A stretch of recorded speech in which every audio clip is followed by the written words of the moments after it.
Hello everyone, कैसे हैं आप लोग। आई होप कि आप लोग बहुत अच्छे होंगे और अपनी पढ़ाई को भी बहुत अच्छे तरीके से कंप्लीट और कवर अप कर रहे होंगे। जैसा कि आप लोगों को पता है कि अभी हम लोग हमारे क्लास 11th के बिजनेस स्टडीज सब्जेक्ट को पढ़ रहे हैं और बिजनेस स्टडीज सब्जेक्ट में अभी हम लोग हमारे सोर्सेज ऑफ बिजनेस फाइनेंस वाले चैप्टर को पढ़ रहे हैं। और ये वाला पर्टिकुलर वीडियो हमारे इसी चैप्टर का पार्ट नंबर 8 होने वाला है। तो आइए बिना वक्त गवाए, बिना देरी किए आज के इस क्लास को, आज के इस वीडियो को शुरू करते हैं और हम लोग पढ़ते हैं हमारे आज वाले टॉपिक को।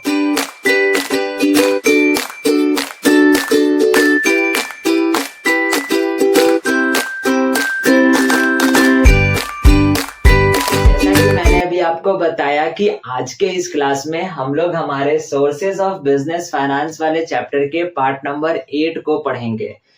बेसिकली इस वाले वीडियो में हम लोग कौन से टॉपिक को पढ़ेंगे, तो इस वाले वीडियो में हम लोग हमारे एक और नए सोर्स ऑफ बिजनेस फाइनेंस को पढ़ेंगे और उस सोर्स ऑफ बिजनेस फाइनेंस का नाम जो है वो कहता है फाइनेंशियल इंस्टीट्यूशंस।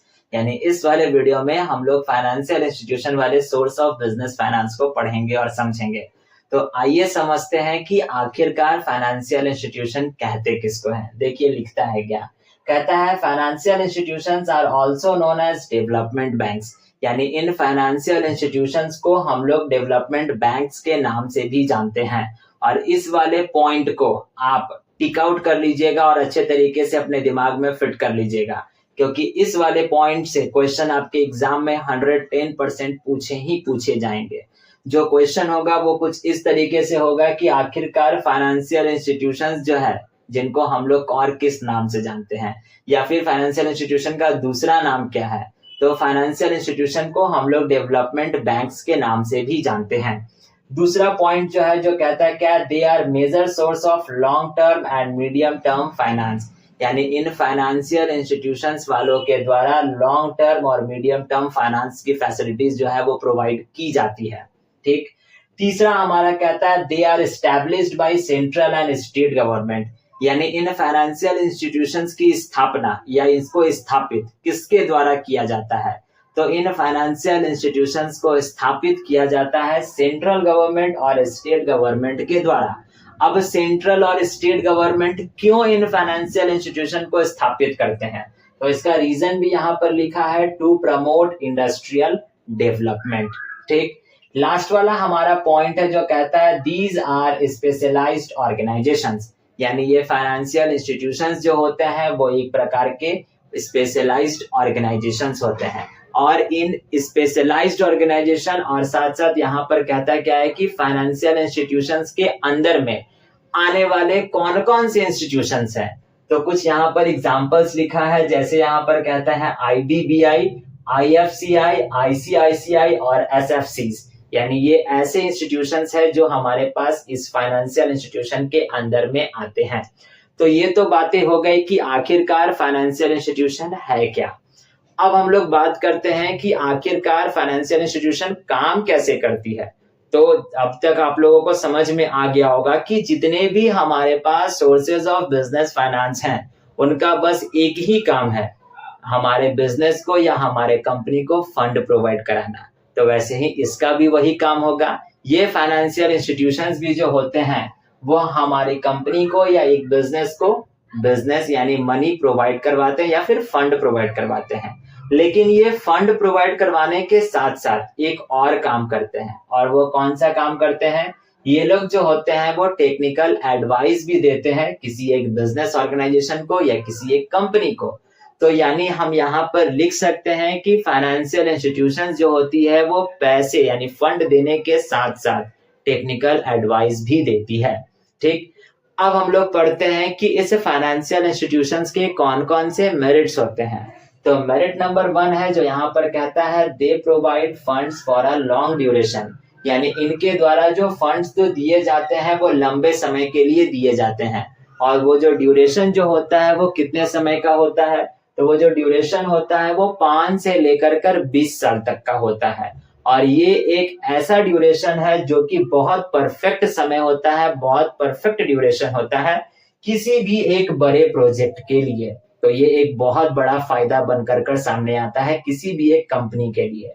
दूसरा बेनिफिट यहाँ पर कहता है दे ऑफन हेल्प न्यू और risk business that might not gate loans from regular banks. यानी ये फाइनेंशियल इंस्टीट्यूशंस जो होते हैं बस केवल ना ही बहुत बड़े कंपनी को देते हैं और ना ही बहुत बड़े क्रेडिट वर्थिस कंपनीज को देते हैं, यानी जिनकी मार्केट में पहचान बहुत अच्छी है, बहुत ज्यादा है, ये फाइनेंशियल इंस्टीट्यूशंस जो होते हैं वो उन कंपनीज को लोन तो देते ही देते हैं और साथ ही ये उन कंपनीज को भी लोन देते हैं जो नए होते हैं, जो रिस्की बिजनेस होते हैं, और साथ साथ ये लोग उन कंपनीज को भी या उन बिजनेस ऑर्गेनाइजेशन को भी लोन देते हैं जिनको किसी और बैंकों के द्वारा लोन नहीं दिया जाता है, या कोई और बैंक जो होते हैं वो उन बिजनेस ऑर्गेनाइजेशन को लोन नहीं देते हैं। तो ये भी एक सबसे बड़ा मेरिट बनकर कर हमारे पास सामने आ जाता है। नेक्स्ट वन हमारे पास कहता है बिसाइड्स मनी, यानी कि ये फाइनेंशियल इंस्टीट्यूशंस जो होते हैं वो बस केवल फंड ही नहीं देते हैं किसी बिजनेस ऑर्गेनाइजेशन को, फंड के साथ साथ यहाँ पर लिखता है they provide technical and financial consultancy. यानी ये लोग जो है, यानी कि फाइनेंशियल इंस्टीट्यूशंस जो होती हैं वो फंड के साथ साथ टेक्निकल और फाइनेंशियल दोनों ही कंसल्टेंसी जो होती है वो किसी एक बिजनेस ऑर्गेनाइजेशन को देती है, जो उनके लिए बहुत ज्यादा हेल्पफुल साबित हो जाता है। तो ये थे हमारे पास मेरिट्स ऑफ फाइनेंशियल इंस्टीट्यूशंस। अब हम लोग पढ़ लेते हैं कि जब इनके इतने मेरिट्स हैं तो कुछ तो डिमेरिट्स इनमें भी होंगी। तो आइए डिमेरिट नंबर 1 पढ़ते हैं। डिमेरिट नंबर 1 यहाँ पर कहता ही है कि they follow very rigid rules, यानी इनके द्वारा जो भी रूल्स और रेगुलेशंस अपनाए जाते हैं वो बहुत ज्यादा पेचीदा होता है, बहुत ज्यादा हेक्टिक होता है, और इवन ये लोन देने से पहले बहुत डीप इन्वेस्टिगेशन भी करते हैं उस पर्टिकुलर ऑर्गेनाइजेशन के बारे में, जो एक बहुत बड़ा डिमेरिट बनकर कर सामने आता है। अब आप कहोगे इन्वेस्टिगेशन करना कैसे डिमेरिट हो गया? तो आप खुद सोचो, किसी भी एक फाइनेंशियल इंस्टीट्यूशन को लोन कब चाहिए होता है? जब उसको पैसे की नीड बहुत ज्यादा होगी। आपको या हमको क्यों लोन चाहिए होगा? क्योंकि हमको और आपको पैसे की बहुत ज्यादा नीड होगी।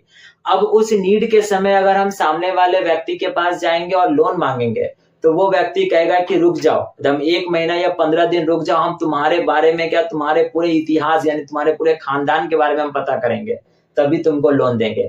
अब बताओ कि हमको लोन अभी चाहिए और वो कंपनी बोलेगी कि पहले 15 दिन आप रुक जाइए, या वे फाइनेंशियल इंस्टीट्यूशन कहेगी कि आप पहले 15 दिन रुक जाइए, हम आपकी कंपनी के बारे में या आपके ऑर्गेनाइजेशन के बारे में पूरा हर एक छोटे से छोटे जानकारी को निकालेंगे, और जब तक हम आपको लोन नहीं देंगे, यानी तब तक हम आपको लोन नहीं देंगे जब तक हमको पूरी संतुष्टि नहीं हो जाएगी। तो आखिरकार कंपनी वाला भी सोचेगा कि जब हमारा काम ही खत्म हो जाएगा तो तुम लोन दे करके क्या करोगे? तो ये एक डिमेरिट हो गया। दूसरा डिमेरिट हमारे पास है जो कहता है they may put limits on the company, यानी ये जो फाइनेंशियल इंस्टीट्यूशंस जो होते हैं वो कभी कभी किसी कंपनी या किसी ऑर्गेनाइजेशन पर कुछ लिमिट्स भी लगा देते हैं। और लिमिट्स कैसे लिमिट्स? जैसे यहाँ पर एक लिखा है यू कैन नॉट पे dividends until the loan is clear. एक एग्जांपल मैंने यहाँ पर लिखा है, इन फाइनेंशियल इंस्टीट्यूशन वालों के द्वारा सामने वाले ऑर्गेनाइजेशन को कहा जाता होगा कि आप लोग जो है अगर हमसे लोन ले रहे हो तो जब तक हमारे लोन पूरा क्लियर नहीं हो जाता, यानी जब तक आप हमारा पूरा पैसा नहीं लौटा देते हो, तब तक आप जो हो वो किसी प्रकार का डिविडेंड आप जो है वो पे नहीं कर पाओगे किसी भी शेयर होल्डर को या किसी भी डिवेंचर होल्डर को या फिर किसी को भी। तो अब आप बताओ कि ये तो हो गया सबसे बड़ा डिमेरिट, क्योंकि ये कंपनी या फिर ये फाइनेंशियल इंस्टीट्यूशन जो है वो किसी भी एक बिजनेस ऑर्गेनाइजेशन पर एक लिमिट लगा दिया, और लिमिट ही यही लगा दिया कि हम डिविडेंड ही नहीं दे पाएंगे। अब जब डिविडेंड ही किसी शेयर होल्डर को नहीं मिलेगा या डिवेंचर होल्डर को नहीं मिलेगा, तो वो डिवेंचर होल्डर या शेयर होल्डर हमारे कंपनी के साथ क्यों रह कर काम करना चाहेगा? तो ये एक सबसे बड़ा डिमेरिट हमारे सामने बनकर आ जाता है। एक और डिमेरिट आप यहाँ पर लिख सकते हो जो हमारा कहता है कि इस फाइनेंशियल इंस्टीट्यूशन के द्वारा जब कभी भी हम लोन लेते हैं तो ये जो लोन लेने का जो ड्यूरेशन होता है या टाइम कंजम्पशन होता है वो बहुत ज्यादा होता है और बहुत ज्यादा पेपर वर्क भी हो जाता है इसमें, ठीक है। तो यही हमारे पास 2-3 डिमेरिट्स होते हैं फाइनेंशियल इंस्टीट्यूशंस के। आई होप कि आपको फाइनेंशियल इंस्टीट्यूशंस का मीनिंग, इनके मेरिट्स और इनके डिमेरिट्स तीनों ही आपको बहुत अच्छे तरीके से समझ में आ गए होंगे। तो अभी आप क्या कीजिए, वीडियो को यहाँ पर पॉज कर लीजिए और इसका स्क्रीनशॉट लेकर कर अपने पास रख लीजिए और मेक श्योर कि आप इसको अपने कॉपी में बहुत अच्छे तरीके से राइट डाउन भी कीजिएगा। ठीक है, तो आज के इस वीडियो के लिए बस इतना ही हम लोग रहने देते हैं। अभी तक हम लोगों ने ऑलमोस्ट सारे के सारे सोर्सेज ऑफ बिजनेस फाइनेंसेस को पढ़ लिया, समझ लिया और आई होप सो कि आपको भी बहुत अच्छे तरीके से समझ में आ गया होगा। एक बात और, अभी तक हम लोगों ने जिन किसी भी सोर्सेज ऑफ बिजनेस फाइनेंस को पढ़ा था, ये सारे के सारे सोर्सेज हमारे कंट्री के अंदर अंदर के ही थे। लेकिन इस वाले चैप्टर का एक पार्ट और आएगा जो हमारा होगा पार्ट नंबर 9, जिसमें हम लोग पढ़ेंगे कि अगर एक किसी कंपनी को इंटरनेशनली फंड लेना है तो वो किस तरीके से लेंगे और उनके कौन कौन से सोर्सेज होते हैं। तो नेक्स्ट वाले क्लास में हम इसी वाले टॉपिक को पढ़ेंगे और उसी के साथ साथ हमारा ये वाला चैप्टर जो हो जाएगा वो खत्म हो जाएगा। ठीक है, तो आज के इस वीडियो के लिए बस इतना ही हम लोग रहने देते हैं। अब हम लोग मिलेंगे इसी चैप्टर के नेक्स्ट वाले पार्ट पे, यानी पार्ट नंबर 9 पे। तब तक के लिए आपको पता है करना है क्या, अगर आप वीडियो को यहाँ तक देखे हो, ये सारे के सारे टॉपिक्स पॉइंट्स आपको अच्छे तरीके से समझ में आ गई हैं, तो वीडियो को लाइक करके जाइएगा। चैनल पर नए होंगे तो चैनल को सब्सक्राइब भी कर लीजिएगा और अपने फ्रेंड्स के साथ शेयर भी करते जाइएगा। अब हम लोग मिलेंगे हमारे इसी चैप्टर के नेक्स्ट वाले पार्ट पे, यानी पार्ट नंबर 9 पे। तब तक के लिए आप अपना ख्याल रखिएगा, ध्यान रखिएगा। Thank you and bye bye.